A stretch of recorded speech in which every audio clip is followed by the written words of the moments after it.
చేరి వచ్చిన మీకందరికీ మన ప్రభువు మన రక్షకుడైన యేసు ప్రభువుల వారి నామమున అందరికీ శుభాభివందనములు తెలియజేస్తున్నాను. ఒక ప్రియమైన దేవుని వాళ్ళారా, ఎన్నో విషయాలను ఆ దేవాతి దేవుని దగ్గర మనం వింటూ మన యొక్క ఆధ్యాత్మిక జీవితానికి ఏదో ఒక విధంగా ముందుకు నడిపించుకోవాలనే ఒక ఆశ, ఒక ఆసక్తితో మనమందరము ఏకతాటి పైన నడుచుకుంటూ వెళ్ళిపోతున్నాము. అలాగే ఈరోజు కూడా దేవుని యొక్క ఒక ఉన్నతమైన ఆలోచనలు మేము ముందుకు ఉంచాలని నేను ఆశపడుతున్నాను. ఈరోజు ఒక కీర్తన మనం ధ్యానం చేద్దాం. ఈరోజు మన కీర్తనలు ధ్యానం చేస్తున్న విధానాన్ని గుర్తు చేసుకుంటే నిజంగా ప్రేమైన దేవుని వలన కీర్తన చదవటానికి పదాలు కానీ తేలికగా మనకు కనబడుతుంటాయి. ఒక అధ్యాయం చదివి నేను ఈరోజు ఒక అధ్యాయం చదివాను, ఒక కీర్తన చదివాను అని ఆనందపడే వ్యక్తులు కూడా చాలామంది క్రైస్తవ ప్రపంచంలో కనిపిస్తూ ఉంటారు.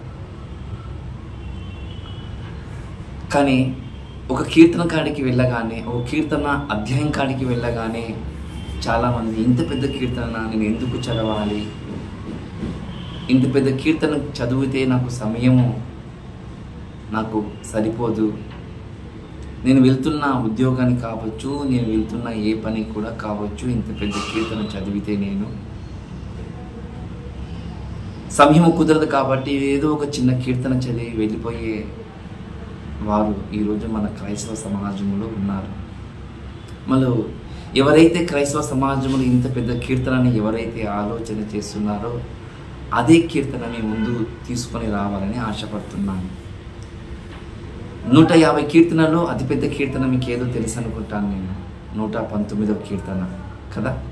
అవును, 119వ కీర్తన అతిపెద్ద కీర్తన. ఇందులో ఎన్ని వచనాలు ఉంటాయని ఒకవేళ మనం ఆలోచన చేస్తే చూడగలిగితే బైబిల్లో 176 వచనాలు మనకు కనబడుతూ ఉంటాయి. 176 వచనాలు మనకు కనబడుతూ ఉంటాయి. ఎన్ని కీర్తనలు ఇష్టంగా చదువుతారో ఈ కీర్తనలు చదవడానికి ఎవరి ఇష్టము కూడా ముందుకు రారు. దీని యొక్క భావం మీ ముందు నేను చెబుతున్నాను. ఇందులో 176 కీర్తనలో ఒక్కొక్క భాగానికి ఎన్ని వచనాలు ఉంటాయి అంటే 8 వచనాలు ఉంటాయి. ఒక్కొక్క భాగానికి 8 వచనాలు ఉంటాయి. అలా 22 భాగాలు మనకు ఇందులో మనకు కనబడుతూ ఉంటాయి ప్రేమ దేవుని వల్ల. కానీ ఈ కీర్తనలో ఒక చిన్న ఆలోచన మనం చేయగలిగితే 119వ కీర్తనలో అధ్యాయం పైన ఒక చిన్న మాట కనబడుతుంది. ఏంటిది ఆ మాట అంటే అలెఫ్ అనే మాట మనకు కనబడుతుంటుంది. ఈ అలెఫ్ అనే మాట 1 నుండి 8 వచనాల వరకు మనకు కనబడుతుంటుంది. 9వ వచనం నుండి మళ్ళీ 16వ వచనం వరకు బేత్ అని కనబడుతుంటుంది. మనకు బేత్ అని మనకు కనిపిస్తుంటుంది. అలాగే ఈ 3వ మాట చూస్తే గిమేల్ అని కూడా మనకు కనబడుతుంటుంది. ఇలా మనకు ఎన్ని కనబడతాయి అని అంటే ఒక అలెఫ్ అని, బేత్ అని, గిమేల్ అని, దలేత్ అని, హే అని, వావ్ అని, జైన్ అని, హేత్ అని, తేత్ అని మనకు కనబడుతుంటాయి. ఇవి ఏంటివి అని ఒకవేళ మనము పరిశీలన చేస్తే ఇది హీబ్రూ అక్షరాలు ప్రేమ దేవుడు అన్నారు. ఇవి హీబ్రూ అక్షరాల యొక్క పలికే విధానము. మనము ఇంగ్లీషులో ABC అని మనం ఎలా పలుకుతామో ఇక్కడ కూడా అలెఫ్, బేత్, గిమేల్, దలేత్ అనే అక్షరాలకు పేర్లను గుర్తుపెట్టుకోవాలి. ఇవి హీబ్రూ అక్షరాలను ఎలా ఉంటాయంటే ఇందులో 22 అక్షరాలు కనబడుతుంటాయి ప్రేమ దేవుని వల్ల. హీబ్రూ అక్షరాలు 22 అక్షరాలు కనబడుతుంటాయి. ఇందులో ఒక్కొక్క అక్షరానికి 8 వచనాలు కనబడుతుంటుంది. అలాగే 22 అక్షరాలు 8 వచనాలు మనకు కనబడుతూ బైబిల్లో చూస్తున్నాం. ఏంటిది ప్రత్యేకత? ఈ అలీఫ్ అనే మాట ఏం ప్రత్యేకత? అలీఫ్ అనే మాట మనకు ఎలా కనబడుతుందంటే, ఎగ్జాంపుల్ మీకు అర్థం కావడానికి, అలీఫ్ అనే మాట మనకి ఎలా కనబడుతుందంటే, ఎవరైనా సరే ఒకవేళ హిందీ అక్షరాలు వస్తే పెద్దగా ఎలా ఉంటుందో అలా కనబడుతుంది ప్రేమ దేవుని వల్ల. అది మీకు నేను దీని మీద సేవ్ చేస్తాను, డిస్ప్లే మీద సేవ్ చేస్తాను, తర్వాత చూసుకోండి. మళ్ళీ ఈ అలీఫ్ అనే మాట అర్థం ఏంటంటే మొదట, ప్రారంభము అని మనకు కనబడుతుంది. మొదట, ప్రారంభం మనకు కనబడుతుంటుంది ప్రేమ దేవుని వల్ల. మళ్ళీ బేత్ అనే మాట కూడా ఉంది కదా. ఈ బేత్ అక్షరానికి మాట ఏంటంటే, బేత్ అంటే ఇల్లు అని అర్థం ప్రేమ దేవుని వల్ల, హీబ్రూ భాషల యొక్క అర్థం. అలా మీకు చెప్పడానికి నేను ముందుకు వస్తున్నాను. అలాగే గిమేల్ అనగా ఏమి అంటే ఏంటి, దళిత్ అనగా అంటే ఏంటి, ఒక్కొక్క అక్షరానికి ఒక్కొక్క అర్థం ఉంది అని చెప్తున్నాను మీకు నేను. ఒక్కొక్క అక్షరానికి ఒక్కొక్క అర్థము ఉంది అంటే మళ్ళీ ఒక్కొక్క 8 వచనాలు, 8 వచనాలకు 8 వచనాలు కూడా అర్థం ఉంటుందా లేదా అంటే ఖచ్చితంగా మనకు అర్థం ఉన్నట్లు మనకు కనబడుతుంటుంది ప్రేమ దేవుని వల్ల. కాబట్టి జాగ్రత్తగా మనం ఈ కీర్తన మనము ధ్యానం చేయాలి. ఇది ఒక్క రోజులతో ముగిసే కీర్తన కాదు. ఇది ఒక్క రోజులో ముగిసే కీర్తన కాదు. ఇది 22 రోజులైనా సరే, 22 వారాలైనా సరే ఖచ్చితంగా చెప్పవలసిన కీర్తన అని మీరు గుర్తు చేసుకోవాలి ప్రేమ దేవుని వల్ల. అంటే ఈ 22 అక్షరాల యొక్క ఒక్కొక్క భాగముగా మనం నేర్చుకోవాలంటే ఖచ్చితంగా మనము నేర్చుకోవలసిన అవసరం ఉంది ప్రేమ దేవుని వల్ల. చాలా అవసరం ఉంది అని నేను గుర్తు చేస్తున్నాను. ఎందుకంత ప్రాముఖ్యత అని అంటే, ఈరోజు చాలామంది ఎక్కువగా కొత్త నిబంధనలు చదివే వాళ్ళు ఉన్నారు. మత్తయి సువార్త నుండి చివరి పుస్తకము ప్రకటన గ్రంథం వరకు. మరికొంతమంది కీర్తనలు, సామెతలు, ప్రసంగి చదివే వాళ్ళు కొంతమంది కనబడుతుంటారు మనకు, ఎక్కువగా పాత నిబంధనలో చదివే పుస్తకాలు. అలా ఈ కీర్తనలు చదవటానికి కూడా ఆసక్తి చూపని క్రైస్తవ ప్రపంచము కూడా ఉంది అంటే ఉంది అని మనము గుర్తుకు చేసుకోవాలి ప్రేమ దేవుని వల్ల. ఉంది అని మనము గుర్తుకు చేసుకోవాలి. చూద్దాం. ఈ 119వ కీర్తన 1 నుండి 8 వచనాల వరకు నేను చదువుతాను. ఆ తర్వాత దేవుడు మనతో ఏమి మాట్లాడుతున్నాడో, దేవుడు తన యొక్క మనసును ఏ విధంగా మనము తెలుసుకోవాలనో జాగ్రత్తగా మనము చూద్దాం ప్రేమ దేవుడు. జాగ్రత్తగా మనము చూద్దాం. యెహోవా ధర్మశాస్త్రమును అనుసరించి నిర్దోషముగా నడుచుకుని వారు ధన్యులు. 1వ వచనం. 2వ వచనం చదువుతున్నాను. ఆయన శాసనములు గైకొనుచు పూర్ణ హృదయముతో ఆయన వెతుకువారు ధన్యులు. 3వ వచనము. వారు ఆయన మార్గములో నడుచుకొనుచు ఏ పాపము చెయ్యరు. 4వ వచనము. నీ ఆజ్ఞలు జాగ్రత్తగా గైకొనవలనని నీవు మాకు ఆజ్ఞాపించి ఉన్నావు. 5వ వచనము. ఆహా, నీ కట్టడాలు గైకొన్నట్టు నా ప్రవర్తన స్థిరపడి ఉండిన ఎడల ఎంత మేలు. 6వ వచనము. నీ ఆజ్ఞలన్నింటినీ నేను లక్ష్యం చేయున్నప్పుడు నాకు అవమానము కలగనేరదు. 7వ వచనము. నీతి గల నీ న్యాయ విధులు నేను నేర్చుకున్నప్పుడు యథార్థ హృదయముతో నీకు కృతజ్ఞతాస్తుతులు చెల్లించదను. చివరి వచనము.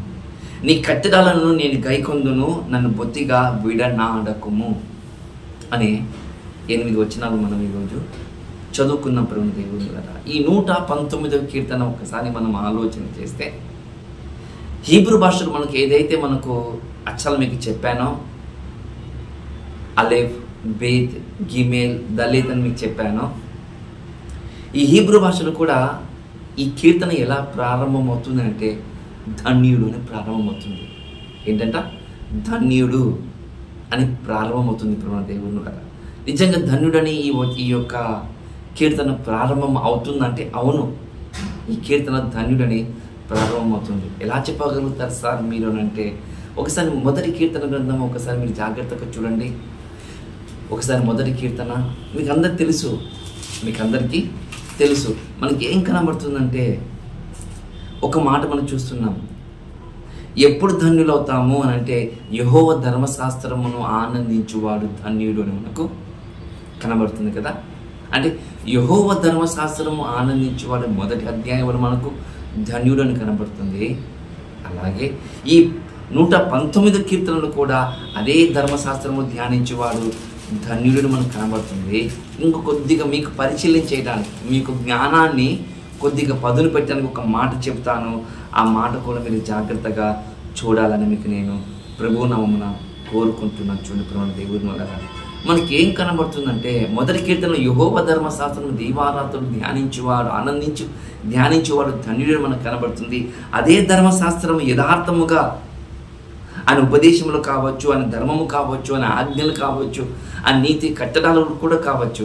ఇదే మాట, ఇలాంటి మాటలు మనకు కీర్తన 19వ కీర్తన కూడా మనకు కనబడుతుంది. చూడండి 19వ కీర్తన కూడా కనబడుతుందా?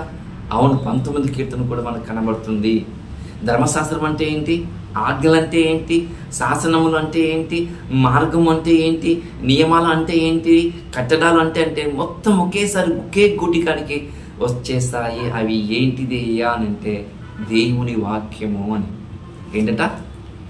దేవుని వాక్యం అని ఒకేసారి మనకు కనపడుతూ ఉంటుంది ప్రేమ దేవుని వల్ల. మళ్ళీ అలాంటి ఈ దేవుని వాక్యము ఈ 119వ కీర్తన కూడా ఏమని చెబుతుందంటే, ఒక మాట మనం చూస్తున్నాము.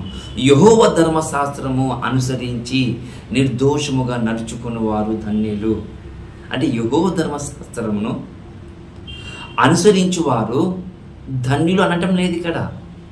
నిర్దోషం ఒక కేటగిరీ ఉందంట.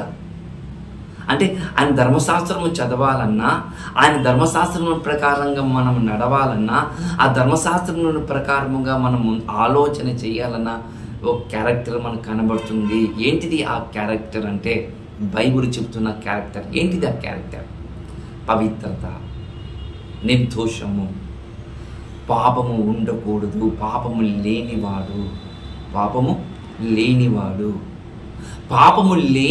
ధన్యుడట. మనకు ఎలా కనబడుతుందో బైబిల్ అంటే, అవును, యెహోవా ధర్మశాస్త్రము అనుసరించి పాపము లేనివాడు నడుచుకునేవారు ధన్యులు కదా. పాపము లేనివారు, చదివేవారు, బ్రతికేవారు ధన్యులు. మళ్ళీ చాలామంది బైబిల్ చదువుతారు, పాపపు జోలికి మళ్ళా వెళ్ళిపోతారు. దేవుని దగ్గరికి వస్తారు, దేవా నన్ను మన్నించు, నన్ను క్షమించు అని దేవుని ఎదుట వచ్చి ప్రార్థన చేస్తారు, పశ్చాత్తాపపడతారు. మరలా కొన్ని రోజుల తర్వాత మళ్ళీ అదే త్రోవలో వెళ్ళిపోతారు. మరలా మేలుకొల్పు వచ్చిన తర్వాత మరలా ప్రార్థన చేసి మరలా ఆయన వాక్యానికి వస్తారు. మనకు అలా కనబడుతుంది ఈ ప్రపంచము అంటే. అవును, ఈ క్రైస్తవ ప్రపంచము, మన ప్రపంచము, మన సంఘాలు మనకు అలాగనే కనబడుతున్నాయి. బైబిల్ చెప్తుంది, ఏమని చెప్తుందంటే, నువ్వు ఏ పాపము జోలికి వెళుతున్నావో, ఏ నిర్దోషమైన జోలికి నువ్వు వెళుతున్నా, ఏ నిర్దోషంగా ఉండాలని నీవు ఏ పాపం జోలికి వెళ్ళకుండా ఉండాలనుకుంటున్నావో, నిర్దోషంగా ఉండాలని నువ్వు అనుకుంటున్నావో, ఆయన మాటలు తప్పిపోకుండా జాగ్రత్తగా నేను జీవించాలని నువ్వు అనుకుంటున్నావో, నువ్వు అనుకోవాలంటే బైబిల్ చెప్తున్న మాట, యెహోవా ధర్మశాస్త్రము అనుసరించు. ఏంటంట? ఈ లోకంలో నువ్వు ఏ తప్పు చేయకుండా ఉండాలంటే ఆయన ఇచ్చిన శాసనములను గైకొనుచు. ఆయన ఇచ్చిన శాసనములను నువ్వు గైకొనాలట. అందుకే మనకు 2వ వచనంలో కనబడుతుంటుంది. ఆయన శాసనములట గైకొనాలంట. ఆయన గైకొనది కూడా ఎలా చెప్తాడు తెలుసా? పైన నిర్దోషముగా చెప్పాడు, 2వ వచనములు పూర్ణ హృదయముతో మనము ఆయన శాసనములను గైకొనాలి. ఏంటట? పూర్ణ హృదయముతో ఆయన శాసనములను గైకొనాలంటే, అవును, పూర్ణ హృదయముతోనే ఆయన శాసనములను మనము గైకొనవలసిన వారము ఉండాలని బైబిల్ చెబుతున్న మాట. ఎక్కడ చూసినా, ఏ వచనము చూసినా మనకు కనబడుతుంది ఒకే మాట మనకు. నువ్వు ధర్మశాస్త్రము, ఆయన శాసనములు, ఆయన నియమాలు, ఆయన కట్టడాలు నీవు నడుచుకుంటే నువ్వు పాపము చెయ్యవు, పాపము చెయ్యజాలవు, నువ్వు దేవునికి దూరము కావు అనే మాట మనకు కనబడుతున్న విషయం చూడండి ప్రేమ దేవుని ద్వారా. అందుకే 2వ వచనంలో పూర్ణ హృదయముతో ఆయన వెతుకువారు ధన్యులు. పైన నిర్దోషంగా నడుచుకుని వారు ధన్యులట, 2వ వచనంలో వెతుకువారు ధన్యులట. ఎప్పుడైనా ఈ కీర్తన ఎవరు రాశారని మనం వెతికామా? ఏ సందర్భంలో రాశారని మనం వెతికామా? అంటే పేరు లేదు మనకెందుకులే అవసరము అనుకునే వాళ్ళు కూడా ఈరోజు క్రైస్తవ సమాజంలో లేరా? ఉన్నారు కదండి. మరి అలా ఉన్నప్పుడు ఈ కీర్తన ఎవరు రాశారో, ఏ సందర్భంలో రాశారో, ఎందుకోసమో దేవుడు రాయించాడో అది మనకు తెలియకపోతే మన పిల్లలకు మనం ఏం చెబుతాము? మన సంఘాలకు మనము ఏం చెబుతాము చెప్పండి?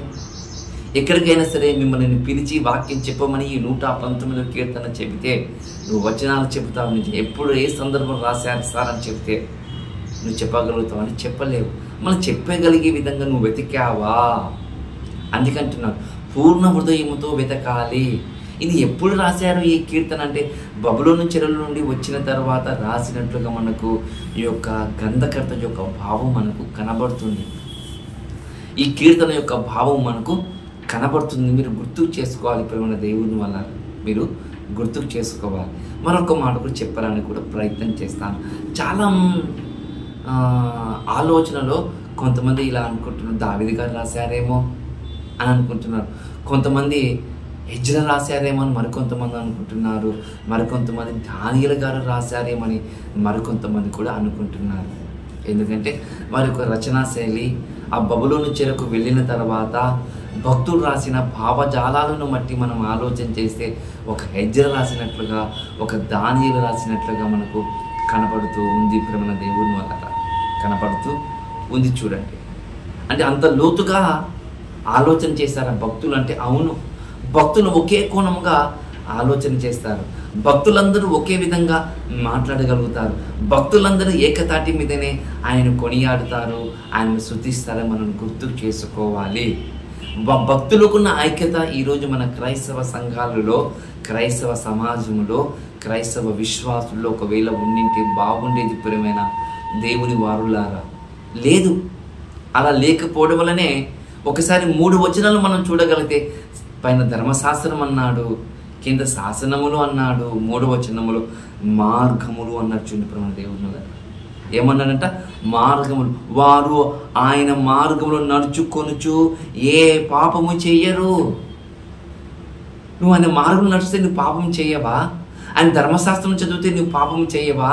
అంటే పాపం చేయడానికి నీ మనసుకు రాదా? అవును, రాదట. పాపం చేయడానికి నీ మనసుకు ప్రేరేపించదట. ఎందుకంటే పాపం వలన చేసిన వారి యొక్క శిక్షా స్మృతి ఎలా ఉందో నీకు వాక్యము చెబుతుంది అంట. దేవుని మార్గము చెబుతుంది అని మనకు బైబిల్ చెబుతున్న మాటలు ప్రేమ దేవుని వల్ల బైబిల్ చెబుతున్న మాటలు మనకు కనబడుతున్నాయి అంటున్నాను. ఈ బిందులో మనకు బైబిల్ చెబుతున్న మాటలు మనకు కనబడుతున్నాయి. చూడండి ఒకసారి 4వ వచనం కూడా జాగ్రత్తగా మనం చూద్దాం. ఆయన మార్గముల 3వ వచనం, ఆయన మార్గముల నడుచుకుంటే ధన్యులమా? అవును, యోబు గారు అలాగన్నారు. ప్రేమ దేవా, యోబు గారు అలాగన్నారు. దేవా, నేను నీ మార్గంలో నడుచుకుంటాను. నీ మార్గంలో నడుచుకుంటే నాకు ఇలాంటి పాపము చెయ్యలేను, జాలను నేను. అందుకే నా కంటితో నేను నిబంధన చేసుకున్నానన్నాను. ఎక్కడిది ఈ నిబంధన అనేది? ఎక్కడిది ఆయన మాట అనేది? ఎక్కడిది? అప్పుడు ధర్మశాస్త్రం లేదు కదా. మరి ఎలా ఉందంటే కేవలము దేవుని యొక్క మాటలకు చెబుతూ ఉంటే ఆ మాటలకు మాత్రమే లోబడుతూ వెళ్ళే వారి యొక్క పరిస్థితిని మీరు గుర్తు చేసుకోవాలి. మన దేవుని వల్ల లోబడే పరిస్థితి కనబడుతుంది. చేతిలో అక్షరము ముక్క లేదు, చేతిలో కాగితం ముక్క లేదు. మళ్ళీ యోబు గారు ఎలా నడిచారంటే కేవలం మాట మీదనే నడిచాడు. అందుకే ఆయన ఏ పాపము చెయ్యజాలడు, చెయ్యలేడు కూడా మనకు కనబడుతుంది. అందుకే దేవుడే ఒక మాట, వాడు పాపం చేసేవాడు కాదు యోబు. నా కుమారుడు పాపం చెయ్యడు, పాపానికి కూడా అవకాశం ఇవ్వడు యోబు అనే విధంగా దేవుడు మాట్లాడాడు. చూడండి ప్రేమ దేవుడు మాట్లాడాడు. ఎలా మాట్లాడాడో తెలుసా? దేవుడు ఇతడు యథార్థవంతుడట, ఇతడు నీతిమంతుడట, ఇతడు ఎల్లప్పుడూ నాకు దేవునికి కృతజ్ఞతాస్తుతులు చెల్లిస్తారట, నాకు మొర పెడతారంటే దేవుడే చెబుతున్న మాట ఇది. మనుషులు చెబుతున్న మాట కాదు, యోబు గారి గురించి చెబుతున్న మాట. ఇక్కడ కూడా మార్గములు, ఆయన మార్గములు నడుచుకున్న వారు ఏ పాపం చేయాలంటే యోబు పాపం చేయలేదా? చెయ్యలేదు. ఇంకా బాగా చెప్పమంటారా? ప్రభువైన యేసు క్రీస్తుల వారు కూడా ఆయన మార్గములో నడిచాడు కాబట్టే నాలో పాపం ఉందని ఎవరు నిరూపించగలడు అన్నాడు. చూడండి, అంటే ధర్మశాస్త్రం అనుసరించుకుంటూ వెళ్ళిపోతుంటే, దేవుని వాక్యము ధ్యానించుకుంటూ వెళ్ళిపోతూ ఉంటే పాపము చెయ్యడు, పాపము చేయడానికి అవకాశం కూడా దొరకదా? అవును, దొరకదట. దొరకదనే విధంగా మనకు కనపడుతుంది. చూడండి ప్రభువైన దేవుడు, దొరకదా? దొరకదు పాపం చేయడానికి. అందుకే పౌలు గారు కూడా అన్నారు, నేను ఎప్పుడు తప్పు చేసే విధంగా నేను ఎక్కడ మాట్లాడలేదు, నేను నాలో తప్పుందని ఎవరు నిరూపించలేదు, ఎందుకంటే నేను తప్పుకు చోటుకు అవకాశం నేను ఇవ్వలేదు. అందుకే నేను క్రీస్తును పోలి నడుచున్నాను, మీరు నన్ను పోలి నడువుడి. ఒకవేళ ఆయనలో తప్పు ఉందంటే నాలో తప్పున్నట్లే. ఆయన లేదు కాబట్టి నాలో కూడా లేదు అని ఒక క్రైస్తవుడు చెబుతున్న మాట. అది ఒక క్రైస్తవుడు చెబుతున్న మాట. మొదటి కొరింథీయులకు రాసిన పత్రిక 11వ అధ్యాయంలో 1వ వచనం మనకు కనబడుతున్న మాట. నేను క్రీస్తును పోలి నడుచున్నాను, నేను నన్ను పోలి నడువుడి అని చెప్తున్న మాట. చూడండి, ఆ రోజు వాళ్ళకంతా ధైర్యం ఎక్కడి నుండి వచ్చిందంటే ఆయన వాక్యం అంట, ఆయన ధర్మశాస్త్రం అంట, ఆయన నీతి గల మాటలంట, ఆయన శాసనములంట, ఆయన ఆజ్ఞలంట అని మనకు కనబడుతుంది. చూడండి ప్రభువైన దేవుని వల్ల. అందుకే 4వ వచనంలో ఏమంటాడు తెలుసా దేవుడు? చూద్దాం. నీ ఆజ్ఞని జాగ్రత్తగా గైకొనవలనని నీవు మాకు ఆజ్ఞాపించి ఉన్నావు. అంటే నీ ఆజ్ఞల్ని గైకొనాలని నువ్వు మాకు చెప్పావా దేవా అంటే అవును, నువ్వు మాకు చెప్పావు. నీ ఆజ్ఞలు నడుచుకున్న మాకు ధన్యత కలుగుతుందంటే అవును, దేవుడు చెప్పాడు ధన్యత కలుగుతుందని. అందుకంటున్నాడు, ఏమంటున్నా తెలుసా? నీ ఆజ్ఞలు జాగ్రత్తగా వహించాలి, జాగ్రత్తగా గైకొనాలి. జాగ్రత్తని మనం ఎప్పుడు వాడతాం? పిల్లలతో వాడతాం. నానా జాగ్రత్తగా వెళ్ళిరా కదా, మన పిల్లలతో మనం జాగ్రత్తగా వెళ్ళిరా నానా అని మనం చెబుతుంటాం మన పిల్లలకు. దేవుడు కూడా తన పిల్లలకి ఆయన చెబుతున్న మాట ఏమని చెబుతున్నాడంటే, మీరు నీకు ఏదైతే మీకు నియమాలు ఇచ్చాను, ఏదైతే మీకు నేను శాసనాలు ఇచ్చానో, ఏదైతే మీకు నిబంధన ఇచ్చానో, ఏదైతే మీకు ఆజ్ఞలు ఇచ్చానో అవి జాగ్రత్తగా నడుచుకుంటున్నారా లేదా అని మీరు ఒకసారి గుర్తుకు చేసుకోండి అని ఒకసారి దేవుడే గుర్తుకు చేస్తూ చెబుతున్న మాట. ఇది దేవుడే గుర్తుకు చేస్తూ చెబుతున్న మాట ప్రేమ దేవుని వల్ల అలాగని కనబడుతుందంటే అవును, అలాగని కనబడుతుంది. ఒక తండ్రి పిల్లలకు ఎంత జాగ్రత్తగా వెళ్ళిరా అని చెబుతాడో దేవుడు కూడా ఆయన ఆజ్ఞలు నడుచుకుంటున్న మీరు జాగ్రత్తగా గైకొనవలెను. ముందు జాగ్రత్తగా మీరు వినాలి, వాటిని అనుసరించే విధంగా మీరు వెళ్ళాలి. ఎందుకంటే మీరు చదువుతారు కానీ అర్థం చేసుకోరు, మీరు వింటారు కానీ మనసు పెట్టి ఆలోచన చెయ్యరు. కాబట్టి మీకు నేను చెబుతున్న ఒకే ఒక మాట, నీ ఆజ్ఞలు జాగ్రత్తగా గైకొనవలెను. నీవు మాకు ఆజ్ఞాపించి ఉన్నావు, నీవు మాకు ఆజ్ఞాపించి ఉన్న జాగ్రత్తగా, అవును జాగ్రత్తగా వహించాలని ఒక మాట మనకు కనబడుతున్న మాట ప్రేమ దేవుని. ఎందుకు జాగ్రత్త అని వాడుతున్నారంటే ఒకసారి 5వ వచనం చూడండి ఒకసారి. ఆహా, నీ కట్టడాలు కావచ్చు, నీ నియమాలు కావచ్చు, నీ ధర్మశాస్త్రం కావచ్చు, నీ ఆజ్ఞలు కావచ్చు, నీ శాసనాలు కూడా కావచ్చు. ఏమంటారు తెలుసా దేవుడు? ఒక మాట అంటారు, ఆహా నీ కట్టెలను గైకొన్నట్టు నా ప్రవర్తన స్థిరపడి ఉండిన ఎడల ఎంత మేలు. నీ ధర్మశాస్త్రం ఆలోచన చేస్తుంటే, నీ ఆజ్ఞలు నేను ఆలోచన చేస్తూ ఉంటే నాకెంతో మేలు. ఏంటంట? నాకెంతో మేలు అంటున్నాడు దేవుడి.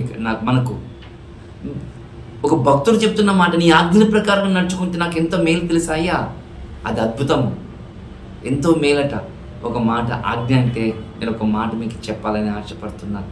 సర్వలోకానికి వెళ్ళి సర్వ సృష్టికి సువార్తను ప్రకటించమన్నాడు కదా, అది ఒక ఆజ్ఞనా అంటే అవును, ఇది ఒక ఆజ్ఞ. అంటే ఆజ్ఞనే. నమ్మి బాప్తిసం పొందిన వాడు రక్షింపబడును, నమ్మని వాడు శిక్ష విధింపబడునా, అది ఒక ఆజ్ఞనా అంటే అవును, అదొక ఆజ్ఞనే అని మనకు కనబడుతున్న మాట మన దేవుని వల్ల. మరొక మాట కూడా చెప్తాను నేను, దేవుడు చెప్పిన ఆజ్ఞ. బాల్య దినములైందని సృష్టికర్తకు నీ పిల్లలు గుర్తు చేయించే విధంగా కూర్చునేటప్పుడు, లేచేటప్పుడు, నిద్ర లేచేటప్పుడు, భోజనం చేసేటప్పుడు, త్రోవ నడిచేటప్పుడు ఆయన ఆజ్ఞలను నీవు తెలియపరిచావా, నేర్పిస్తున్నావా నీ పిల్లలకు అని నేను అడుగుతున్నాను. నేను ఇక్కడ మిమ్మల్ని అడుగుతున్నాను, నేను మీరు నేర్పిస్తున్నావా నీ పిల్లలు? ఇది ఆజ్ఞ కాదంటారా? ఆజ్ఞ కాదా? ఆజ్ఞనే కదా. మరి ఆజ్ఞ అంటే అప్పుడు నువ్వు ఎందుకు నీ పిల్లలకు వాక్యం నేర్పించలేకపోతున్నావు? ఎందుకు నీ పిల్లలకు వాక్యం నేర్పించలేకపోతున్నావు అంటే ఏమవసరం నా పిల్లలకు సండే స్కూల్ అనుకుంటున్నావా? అనుకోదు. ఎప్పుడు నీవు అలా అనుకోవద్దు. బైబిల్ చెప్తున్న మాట ఎప్పుడైనా నువ్వు అనుకున్నావా అది నీ కుటుంబానికే, నీ యొక్క ఆధ్యాత్మిక జీవితానికి వెసులుబాటు కలిగే విధంగా ఉంటుందని బైబిల్ చెబుతున్న మాట ప్రియమైన దేవుని వలన బైబిల్ చెబుతున్న మాట మీరు గుర్తుకు చేసుకోవాలని ప్రభునామమున మిమ్మల్ని కోరుకుంటున్నట్టు. ఏమంటారో తెలుసు ఇక్కడ, నీ ఆజ్ఞలు గైకొన్నట్లు నా ప్రవర్తన స్థిరపడి ఉండిన ఎడల ఎంత మేలు. అంటే ఆయన యొక్క ఆజ్ఞల ప్రకారం నడుచుకుంటే మేలంటే, ఆయన ఆజ్ఞల ప్రకారంగా నడుచుకునలేకపోతే ఎంత కీడు, ఎంతో మేలన్నాడు కదా. నడవలేకపోతే ఎంతో కీడు వస్తుందట. నడవలేకపోతే, ఆయన ఆజ్ఞల ప్రకారంగా నడవలేకపోతే ఎంతో కీడని మనం గుర్తు చేసుకోవాలి కదా. ఆయన నియమాలను పాటించలేకపోతే మనం కీడు కలుగుతుందా? అవును. మేలుకు వ్యతిరేకమైన పదము కీడే కదా. ఆయన ఆజ్ఞలు అనుసరించలేకపోతే కీడు కలుగుతుందా? అవును. ఆయన మార్గం నడవలేకపోతే కీడు కలుగుతుందా? అవును. ఆయన ధర్మశాస్త్రం ప్రకారం నువ్వు నడుచుకున్న లేకపోతే నీకు కీడు లభిస్తుందంటే అవును అని మనకు కనబడుతున్న మాట చూడండి పరమ దేవుడు. అందుకే భక్తులు చెప్తున్న మాట, ఈ కీర్తనకారుడు చెబుతున్న మాట, నీ ఆజ్ఞల ప్రకారంగా నేను నడుచుకుని నాకు ఎంతో మేలయ్యా. ఎందుకంటే నీ మాటలు, నీ ఆజ్ఞలు, నీ శాసనాలు అవి చాలా పవిత్రముగా, నిర్దోషముగా కనిపించడం కాదు, ఒక మనిషికి ఉన్నతమైన స్థాయికి తీసుకొని వెళ్ళే విధంగా ఉంటుంది అని ఈ కీర్తనకారుడు చెబుతున్న మాట ప్రేమ దేవుని వల్ల. కీర్తనకారుడు చెబుతున్న మాట చూడండి. 6వ వచనం ఏమంటారు చూడండి, ఒకసారి జాగ్రత్తగా చూడండి. నీ ఆజ్ఞ అన్నిటిని నేను లక్ష్యం చెయ్యినప్పుడు నాకు అవమానము కలగనేరదు అంటుంది బైబిల్. నీ ఆజ్ఞలన్నింటి నేను నడుచుకున్నాను అనుకో, నీ శాసనాలంటే నేను నడుచుకున్నాను అనుకో, నాకు అవమానం కలగదా? అసలు కలగదట. ఎగ్జాంపుల్ మీకు అర్థం కావడానికి, బాల్య దినములను నేను సృష్టికర్తకు, నీ కొడుకుకు, నీ కూతురుకు నేర్పించావనుకో, వారు పాపం చేస్తారా? చెయ్యరు. లోకములు కలిసిపోయే విధంగా ఉంటారా? ఉండరు. మరి ఎలా అప్పుడు నీకు అవమానం కలుగుతుందా? వారు దేవుని ధర్మశాస్త్రం ప్రకారంగా నడుచుకుంటే అంటే కాదు. నీకు మేలు కలుగుతుంది, నీకు అవమానం కలగదు. నీకేం కలుగుతుంది తెలుసా? గౌరవము లభిస్తుంది. నీకు గౌరవము, నువ్వు అతిశయించవచ్చు నీ పిల్లల ఎదుట, ఈ సమాజం ఎదుట. చూడు, కానీ ఈరోజు దేవుని పిల్లలైన మనమే మన పిల్లలకు వాక్యం గురించి చెప్పకపోతే, ఈ దేవుని వాక్యం గురించి మనకు తెలియకపోతే, నువ్వు పట్టుకున్న బైబిల్ ఎంత ప్రాముఖ్యతమని చెప్పకపోతే, బైబిల్లో ఎక్కువగా దేనికోసం రాయించాడని నీ పిల్లలకు చెప్పకపోతే, ఈరోజు క్రైస్తవులు పిల్లలు తప్పిపోరా? ఈరోజు చూడండి, ఎక్కువగా క్రైస్తవ పిల్లలు ఏం చేస్తారు తెలుసా? లవ్ మ్యారేజ్ చేసుకుంటున్నారు. క్రైస్తవ పిల్లలు లవ్ మ్యారేజ్ అంట. ప్రేమనే తప్పరా, పెళ్లికి ముందు ప్రేమించకూడదని బైబిల్ చెబుతుంటే, ప్రేమించిన తర్వాత పెళ్లి చేసుకుంటున్నారు ఈరోజు క్రైస్తవులు. మళ్ళీ ప్రేమ వివాహాలు చేసుకోవచ్చా అని మరొక ప్రశ్న బోధకులకు. అడిగేటప్పుడు సిగ్గుండాలి, అడిగే వాళ్ళకు బుద్ధి ఉండాలి. చూడండి, బైబిల్ చెబుతుంది మోహపు చూపు చూడటం తప్పు. ప్రేమ అనేది ఎప్పుడు మొదలవుతుందో తెలుసా? నీకు పెళ్ళి అయిన తర్వాత మొదలు పెట్టాలి నీ భార్యతో ప్రేమించటం. ఈరోజు క్రైస్తవ కుటుంబాల్లో చాలా విధంగా అన్యాయం జరుగుతుంది తెలుసా? దేవుని యొక్క వాక్యం పడుకొని ఇరిగి వారి మీద, పొరుగు వారు మరి ఏమనుకుంటారో తెలుసా? క్రైస్తవులట, మీరు విడాకులు తీసుకున్నారట, క్రైస్తవులట, మీరు చర్చికి వెళ్తారట, కానీ భార్య భర్తలు గొడవ పడుతుంటారు. ఎప్పుడు క్రైస్తవులంట పబ్బులకు, బార్లకు వెళ్తారు అని ఒక చెడ్డ పేరు కలగటం లేదా? ఈరోజు సమాజంలో క్రైస్తవుల కంటే అవును కలుగుతుంది. దేవునికి అవమానం కలిగే విధంగా మీరు ప్రవర్తిస్తారు లేరా అంటే అవును. మీరు ప్రవర్తించేటప్పుడు నీకు అవమానం రాకపోతే, నీ తండ్రికి నీ తల్లికి అవమానం రాకపోతే మేలు కలుగుతుందా, సంతోషం కలుగుతుందా చెప్పు? యవ్వనస్తుడా, యవ్వన కాలములో ఉన్న ఆడపిల్లలందరికీ బైబిల్ చెప్తున్నమాట, దేవుని యొక్క ధర్మశాస్త్రం ఆనందించటము నీ తల్లిదండ్రులకు గౌరవం తీసుకుని ఇచ్చే విధంగా చెబుతుంది. కుమారులారా, యవ్వన కుమారులారా, బైబిల్ చెబుతుంది నువ్వు ఆయన ధర్మశాస్త్రం నువ్వు ధ్యానించావనుకో, ఆయన కట్టడాలు నువ్వు నియమించుకొని కుడి కానీ ఎడమగా కానీ తొలగకుండా పోయావనుకో, నీ తల్లిదండ్రులకు గౌరవం లభిస్తుందని గుర్తు చేసుకో. గౌరవం లభిస్తుందా? అవును, గౌరవం లభిస్తుందని గుర్తు చేసుకుని బైబిల్ చెప్తున్న మాట ఇక్కడ మనకు చూడండి. కానీ మనం ఏం చేస్తాం తెలుసా? పిల్లలకి ఏం నేర్పించాం? పిల్లలకు చదవండి చదవండి చదవని రుద్దుతాం. చదువుతో పాటు భక్తిని నేర్పించు, చదువుతో పాటు వాక్యం నేర్పించు, చదువుతో పాటు ఆయన యొక్క ఉద్దేశాలు చెప్పు. కూర్చునేటప్పుడు, లేచేటప్పుడు, నిలిచేటప్పుడు, చదివిన తర్వాత తినేటప్పుడు చెప్పు. నీ పిల్లలకు నీకు ఘనత కలుగుతుంది అని గుర్తు చేసుకో. అందుకే బైబిల్ చెప్తుంది, ఏమని చెప్తుంది తెలుసా? నీ ఆజ్ఞలన్నింటినీ లక్ష్య పెట్టాననుకో. ఆజ్ఞలన్నిటినంట, ఒకటి కాదంట అన్నీ అంట. అన్నిటిని లక్ష్య పెట్టామనుకో, మనకు ఏం కలుగుతుంది తెలుసా? అవమానము రాదట. మనం ఆజ్ఞలన్నీ నెరవేరుస్తున్నామా? లేదు. మనం ఆజ్ఞలన్నీ ఏమీ నెరవేర్చము, కానీ నెరవేర్చే విధంగా ఫీల్ అవుతుంటాం. పవిత్రమైన ప్రభువుల కార్యక్రమంలో చేయవలసిన ప్రతి ఒక్కరూ ఏం చేయాలో కూడా తెలుసు. సువార్త ప్రకటించాలి అని తెలుసు, కానీ ఏ ఒక్కరు సువార్త ప్రకటించారు? ఎవరైనా ప్రకటిస్తారంటే ఎవరూ ప్రకటించారు. మరి నువ్వు ఆజ్ఞని గైకొన్నట్లా? క్రైస్తవుడు అనేవాడు అనుదినం నువ్వు బైబిల్ చదవాలంట. అది ఆజ్ఞ అంటే అవును, అది ఆజ్ఞ. మరి చదువుతున్నారా? బైబిల్ ఏం చేస్తుంది తెలుసా? ఒక మాట మీకు చదువు నేర్పిస్తాను, ఒక మాట చూపిస్తాను మీకు. నేను నీతి గల నీ న్యాయ విధులు నేను నేర్చుకున్నప్పుడు అంటే వాక్యం నేర్చుకుంటున్నావా, చదువుతున్నావా? చదివితే నువ్వు ప్రయోజకుడు కావు దేవుని దృష్టిలో, నువ్వు ధన్యుడు కావు. నేర్చుకోవాలంట. ఈరోజు నువ్వు ఎన్ని వాక్యాలు నేర్చుకున్నావు, కంఠస్థం చేశావు? ప్రశ్న వేస్తే ముందు నాకు ప్రశ్న వేసుకుంటే, నేను ఈరోజు వాక్యం ఏది నేర్చుకున్నాను? ఈరోజు నేను వాక్యం అలాగైతే నువ్వు ధన్యుడవు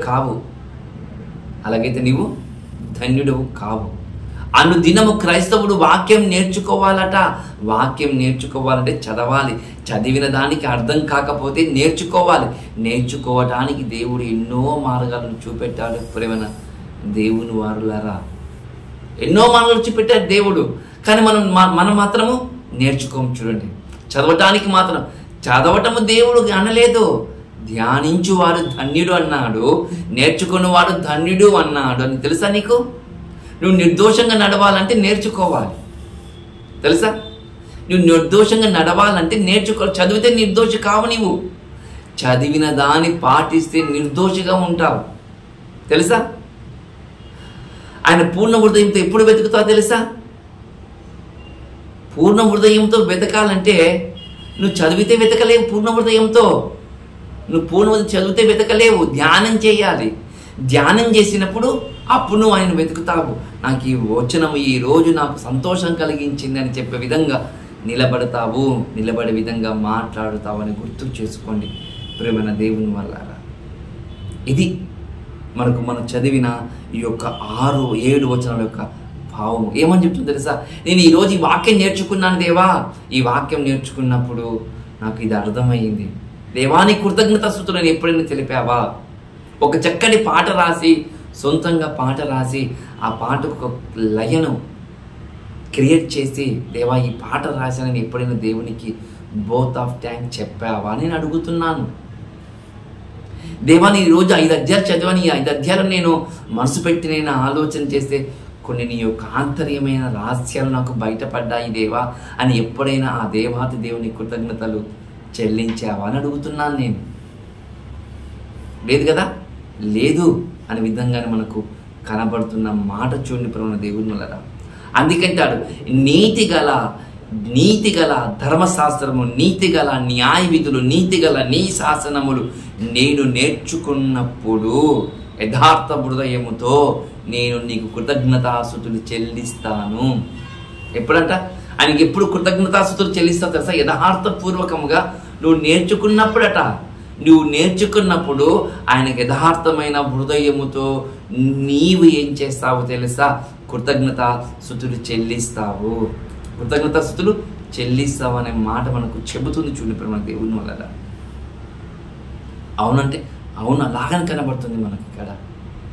చూడండి, ఈ 2024 ఇప్పటికి దాదాపు 6 నెలలు గతించిపోతుంది. ఈ 7 నెలల్లో మనం అడుగు పెట్టాము. మళ్ళీ నేను ఒక మాట అడుగుతాను, నెలకు ఒక 10 వచనాలు వేసుకున్నా 6 నెలలకు 60 వచనాలు నీకు వస్తాయా?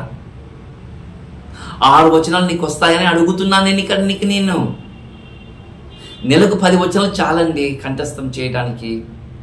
నెలకు 10 వచనాలు వేసుకుంటే 6 నెలలకు 60 వచనాలు నీకు వస్తాయని నేను అడుగుతున్నాను నీకు నేను. రాదు. చదివావా? ఏం చదివావో నీకే గుర్తుకు లేదు. ఏం చదివావో నీకే అర్థం కావటం లేదు. నువ్వు ఎప్పుడు వెతికావు ఆయన? నువ్వు ఎప్పుడు దీవింపబడతావు? నువ్వు ఎప్పుడు ధన్యుడవుతావు? ఎప్పుడు ఆయన వెతుకుతావు చెప్పు? వెతికేవారు ధన్యులట, దాని ప్రకారంగా నడుచుకున్నవారు ధన్యులట. చూడండి, ఇన్ని మాటలు దేవుడు చెబుతున్నాడు కదా, మనం ఖచ్చితంగా మనం పాటించాలి కదా. ప్రేమ దేవుడిని కదా. చివరి వచనం చూసుకుందాం. నీ కట్టడాలు నేను గైకొందును, నన్ను బొత్తిగా విడనాడకము. దేవా, నీ కట్టడాలు నేను గైకుంటాను, నీ నీతి నియమాలు నేను గైకుంటాను, నువ్వు చెప్పినట్టు నేను నడుచుకుంటాను. నేను నడుచుకునలేదని నువ్వు నన్ను విడవద్దు. చూడండి, నేను నడుచుకునలేదని నువ్వు నన్ను విడవద్దు. నన్ను విడిచావంటే నా జీవితం తారుమారైపోతుంది, నా బతుకు తారుమారైపోతుంది. దేవా, నన్ను క్షమించు. దేవా, నన్ను కరుణించు. దేవా, నాపై కృప చూపించు. నన్ను విడవద్దయ్యా. నీ ఆజ్ఞల ప్రకారం నేను నడుచుకుంటాను, నీ ధర్మశాస్త్రం ప్రకారం నేను నడుచుకుంటాను, నీ నీతి నియమాల ప్రకారం నేను నడుచుకుంటాను. నన్ను విడవద్దు. నేను విడిచానని ఒకవేళ నీ మనసులో ఒక ఆలోచన కలుగుతుంది, దయచేసి నేను మన్నించు అనే విధంగా భక్తుడు చెబుతున్న మాట పెరుగు దేవున్నారా. భక్తుడికి ఉండవలసిన మొదటి లక్షణాలు తెలుసా ఇవి? అలేఫ్ అంటే మొదటి కదా, ప్రారంభము కదా. ఒక భక్తుడికి ఉండవలసిన లక్షణాలు ఇవి. ఒక భక్తునికి ఉండవలసిన లక్షణాలు, ఇలాంటి లక్షణాలు మన సంఘాలలో, మన కుటుంబాలలో ఉండాలని ప్రభునామములో కోరుకుంటూ ఈ కొద్ది మాటలు ముగిస్తున్నాను. తలలు ఉంచుకున్నవరమైతే ప్రార్థన చేసుకుందాం. మహాపరిశుద్ధుడైన మా తండ్రి, పరలోకమున్న మా దేవ, మీ కృప చేత ఎన్నో విషయాలను తండ్రి మీరు మాతో మాట్లాడింపచేశారు. ఇట్టి మాటలు గుర్తు చేసుకొని మీతో ముందుకు నడవగలిగే భాగ్యాన్ని ప్రసాదించమని కోరుతూ, వాక్యాన్ని కట్టుబడి కలిగే జీవితాలను మాకు దయచేయమని యేసు ప్రభువు వారి నామమున ఈ ప్రార్థన అడిగి సమర్పిస్తున్నాను. పరలోకమున్న మా కన్న తండ్రి. ఆమేన్, ఆమేన్, ఆమేన్.